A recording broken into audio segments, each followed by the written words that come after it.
We're also working closely with our researcher community to ensure that the research are being conducted in a way that is engaging, meaningful, and culturally appropriate for our diverse AA and HPI community.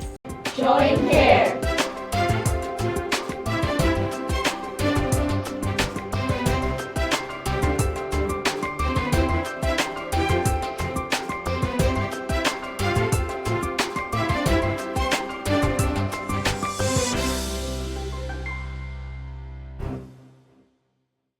3년 전 은퇴한 김모 씨는 노후 설계의 꿈에 한껏 부풀어 있었다. 고향인 충남에 전원주택을 마련한 뒤 한국과 LA를 오가며 은퇴 생활을 즐기려 했다. 하지만 갑작스레 간암 판정을 받았다. 수술은커녕 항암 치료조차 받을 수 없는 상황에 내몰렸다. 그러다 지난 2020년 6월 김 씨는 끝내 생을 달리했다. 부인은 지인들에게 부고를 알리기 위해 남편의 휴대전화를 찾았다. 카톡으로 남편을 알고 정을 쌓아왔던 지인들과 친구들에게 남편의 타계 소식을 알리려 했다. 그러나 휴대전화의 잠금 기능을 풀 수 없었다. 남편은 애플의 아이폰을 사용하고 있었다. 부인은 패스워드를 몰랐다. 애플 측에 연락해 사연을 알리고 비밀번호를 풀어줄 수 있겠냐고 애원했다. 하지만 애플은 단호했다. 죽은 사람이라도 개인의 프라이버시여서 알려줄 수 없다는 답이 돌아왔다. 삼성 갤럭시 폰과 달리 아이폰은 잠금을 해제하는 비밀번호나 생체 인식을 통해야 전화기를 사용할 수 있다. 결국 부인은 남편이 숨졌다는 소식을 알릴 남편 친구들과 지인들에게 알리지 못했다. 자연스레 고인을 마지막으로 보내는 장례식장에는 쓸쓸함만 가득했다. 단편적인 예다. 하지만 나이가 들고 삶을 하나하나 정리해야 하는 시점에 다양한 정보를 가족들과 공유하지 않아 생길 수 있는 일 중 하나다. 노년기에 접어들면 누구나 경험하는 것 중 하나는 바로 깜빡이다. 기억해야 하는 것들을 자세하게 잘 알아둬야지 하면서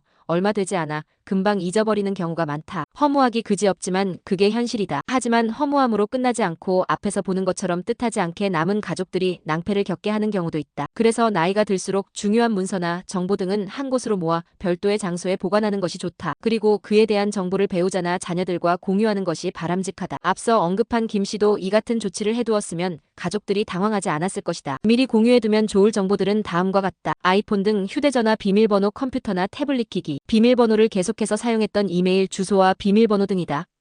또 소셜 시큐리티 카드, 메디케어 등 건강보험 관련 카드집 타이틀 문서, 401K 등 연금 문서, 생명보험 법률, 대리인 계약서, 복용 약 리스트와 복용 시간 등은 미리 복사본을 만들어 가족끼리 공유하도록 하는 것이 좋다. 언제 어떻게 당할지 모르는 위급한 상황에서도 가족들이 그나마 당황하지 않고 대처할 수 있기 때문이다. 다음 챕터에서는 시니어 운전면허 갱신 70세 넘으면 심사받아야 한다에 관해 알아보도록 하겠습니다.